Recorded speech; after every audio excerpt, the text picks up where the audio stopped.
Hey Kayla, this is Jim.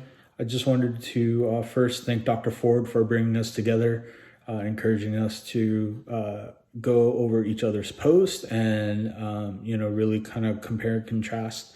I really appreciate you talking about abnormality as it relates to sin and how it's in its simplest form just a separation from God. But I did want to challenge one of the things that you mentioned. I think it was in the second minute of your video how you said that sin is not necessarily bad versus being good. I mean, I think there's definitely a moral aspect to sin, and so I think that's exactly what separates us from God. But with that being said,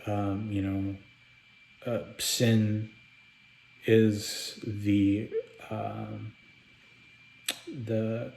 factor that brought abnormality to being, and so I think one of the things that we can do to combat that,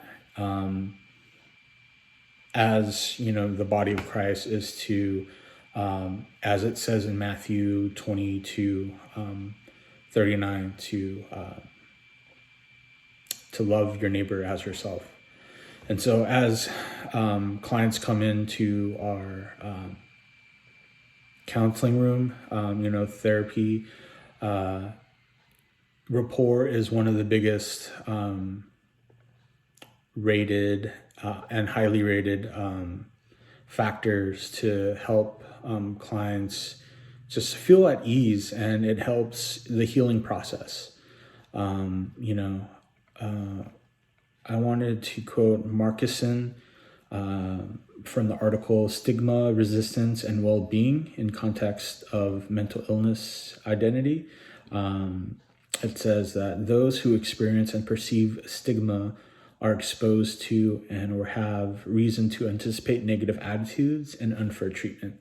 And I kind of wanted to give a different point of view and not necessarily say, about people with mental disabilities or mental disorders, but the church itself. I mean, it's kind of common knowledge that the church has been persecuted for thousands of years, but even just people in the church, so I think the best thing we can do as Christians and Christian counselors, of course, is to advocate for education, for awareness. And I do understand that we have fallen short as a community, as, the church, but I think the best thing to do is to pick up, the pieces and to continue to love one another.